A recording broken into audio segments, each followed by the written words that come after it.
Hi everyone, welcome to my channel. Today I want to share my thoughts about Squid Game Season 3. Spoiler warning. If you haven't seen it yet, please watch it first and then come back. Season 3 jumps straight in where Season 2 left off. I liked that there was no dragging. It felt tense right from the start. Let's talk about Ji-hun first. One thing that really confused me was this idea of the game being fair. But Ji-hun isn't eliminated after participating in the protest. Were they trying to make him the next frontman?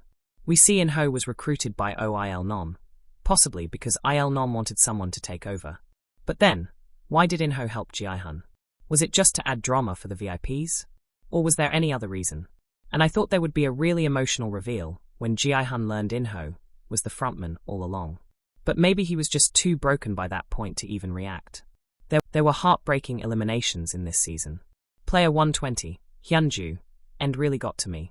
She genuinely wanted to help everyone and deserved to make it to the final.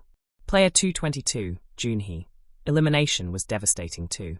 She is a strong character, and I think if her ankle was good she would have made it to the final game, and maybe even won.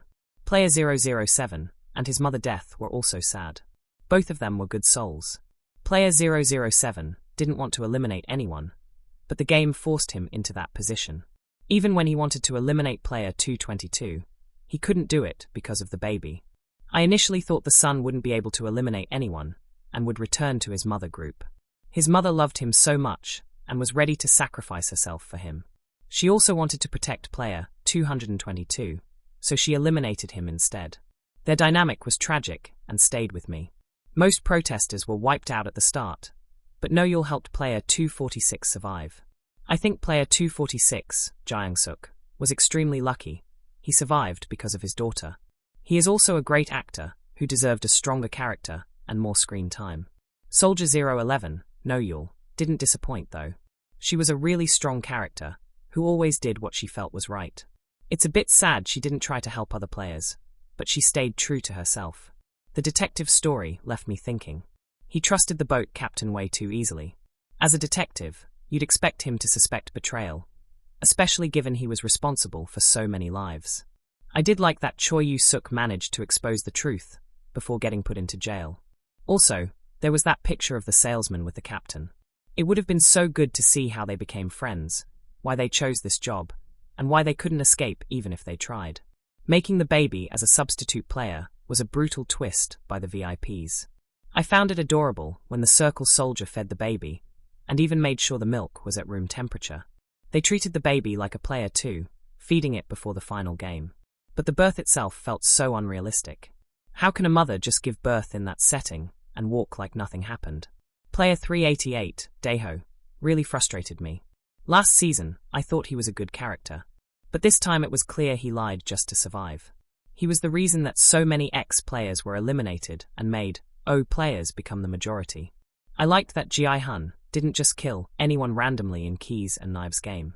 He deliberately eliminated player 388. I thought player 125, Min-soo, would be the big problem in the final game because of the actor's past villain roles. But player 333, Myung-ji, was the real threat who was even willing to sacrifice his own child. He went beyond all my expectations for how evil he could be. Player 100 really annoyed me. I wanted him to be eliminated early, but he survived to the final game.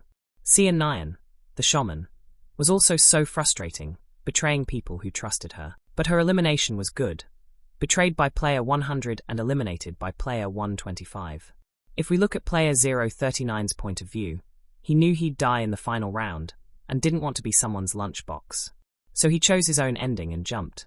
It totally changed the climax. The ending with In-ho and Ji-hun's daughter was so emotional. It's rare to see a series where even the main character dies. Usually only the side characters do.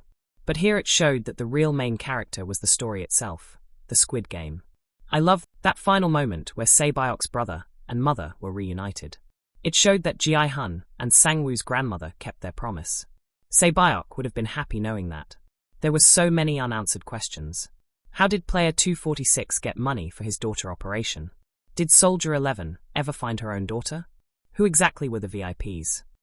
At the end, seeing Dokji in the US suggests a possible new season there. Is this the end of Squid Game in Korea? Overall, I thought this season was really good. It kept the pace and didn't go easy on the plot twists. I loved the plot twists, friendships, frustrating characters, the creative and colorful games, the addictive music, and also Myung-hee. But for me, Season 1 is still the best. I'll never forget Baeok and Ollie.